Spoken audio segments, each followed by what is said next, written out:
एक बच्ची ने ये प्रश्न पूछा है, कल मैं उत्तर नहीं दे पाया। उसने कहा सत्संग की कृपा से अब अपना दोष, अपना विकार दृष्टि में आता है। भजन करने का प्रयास भी करती हूं, पर किसी भी प्रकार से अपने मन के विकार दूर करने में स्वयं को समर्थ नहीं पा रही। कोई आश्चर्य की बात नहीं है बेटा, अपने मन के दोष, अपने मन के विकार दूर करने में कोई भी समर्थ नहीं है। तो जेहि राखे रघुवीर ते उबरे ते ही काल मह। ये तो एक ही तरीका है, और वो तरीका क्या है? बस पीछे पड़ जाओ भगवान के। मैं कई बार आपसे कहता हूं ना, नाम रूप लीला और धाम, इसमें से किसी ना किसी को सब समय पकड़े रहो। या तो भगवान का नाम रटते रहो, नाम जपते रहो, भगवान की लीला कथा का कीर्तन श्रवण करते रहो। सुनाने वाला मिल जाए तो सुनो, सुनने वाला मिल जाए तो सुनाओ। भगवान के रूप का ध्यान करो, उससे मन का विकार दूर होता है। एक भगवान का रूप ऐसा है जिसका ध्यान करने से मन का विकार दूर होता है। क्यों? ऐसा क्यों? क्योंकि भगवान स्वयं अविकारी है ना, भगवान के अतिरिक्त कोई अविकारी नहीं है। इसीलिए उनका एक नाम है अच्युत। अच्युतम केशवम कृष्ण दामोदरम राम नारायणम जानकी वल्लभम। एक भगवान अविकारी हैं, इसीलिए उनका ध्यान करने से विकार नष्ट होते हैं। बाकी सब में कहीं ना कहीं विकार है, और यदि नहीं है तो आ सकता है।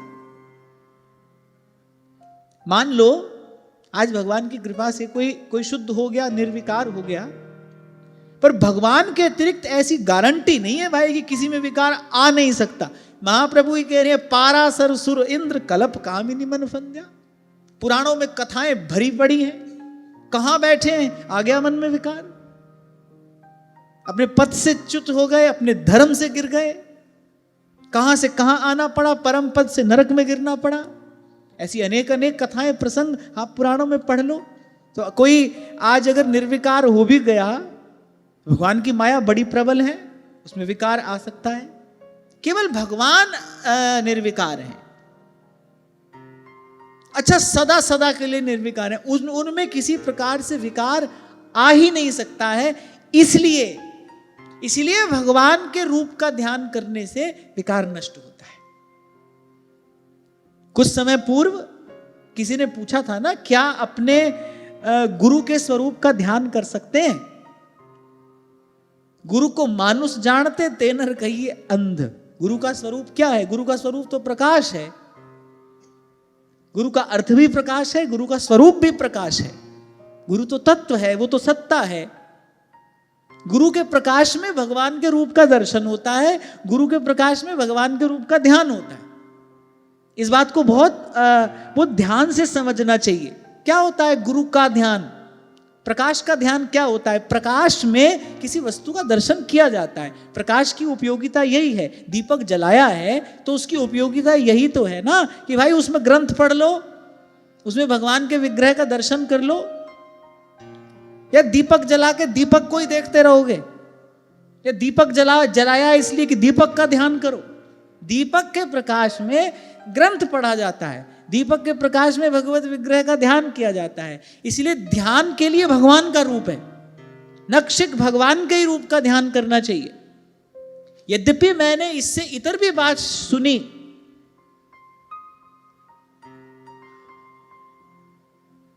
और अच्छे पढ़े लिखे लोगों के मुख से ही सुनी। कहा भी है ध्यान मूलम गुरुर्मूर्ति, पर मुझे ऐसा लगता है भाई भगवान सदा सदा के लिए निर्विकार है।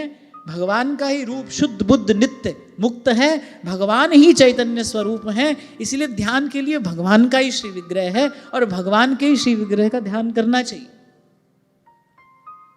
और जिस बच्ची ने यह प्रश्न पूछा उसने आगे यही बात लिखी। मैं इस बात पर आना चाह रहा था कि कभी कभी तो मन में ऐसा विकार आता है, संतों गुरुजनों के प्रति भी मन में कुछ कुभाव सा आ जाता है, बड़ी ग्लानि होती है, बड़ा पश्चाताप होता है।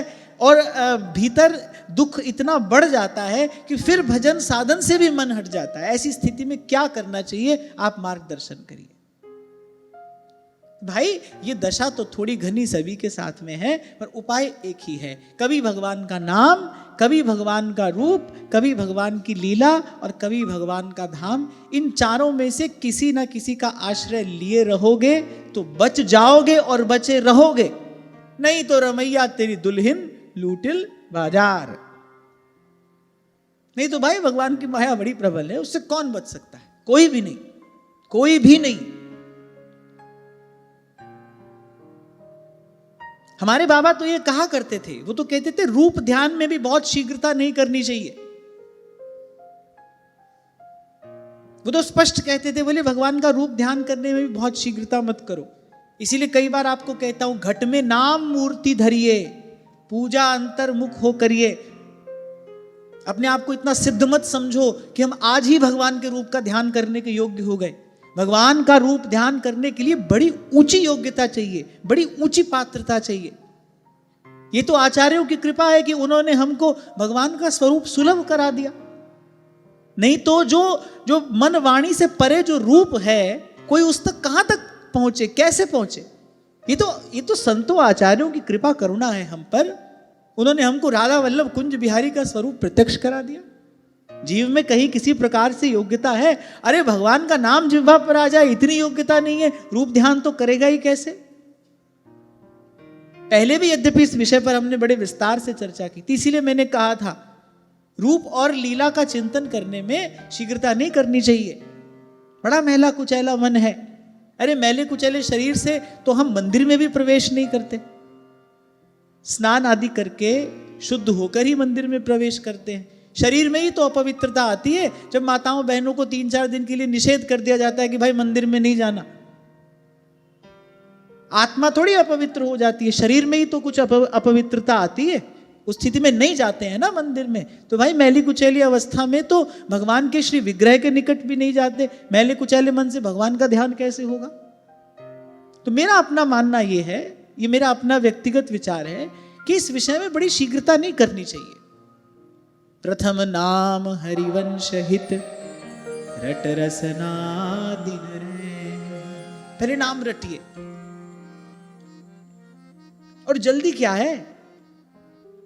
कौन सी रेस लग रही है यहां किसी के साथ? और अगर किसी के साथ रेस लगा रहे हो तो सुन लो, आज भी हारे हो और कल भी हारे हो।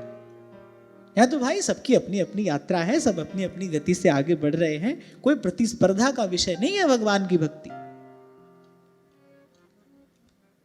तो इस बच्चे ने प्रश्न पूछा तो उसके प्रश्न में मुझे पीड़ा का अनुभव हुआ।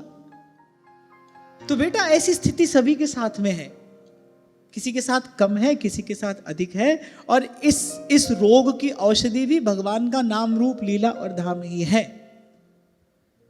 बस कभी भगवान का नाम, कभी भगवान के रूप का ध्यान, कभी अवसर मिल जाए तो संतों गुरुजनों के मुख से भगवान की लीला कथा का श्रवण करो, श्री जी कृपा करें, कभी धाम का आकर सेवन करो। बस इसी प्रकार नाम रूप लीला धाम का आश्रय लिए रहो, हारो मत, हताश मत हो।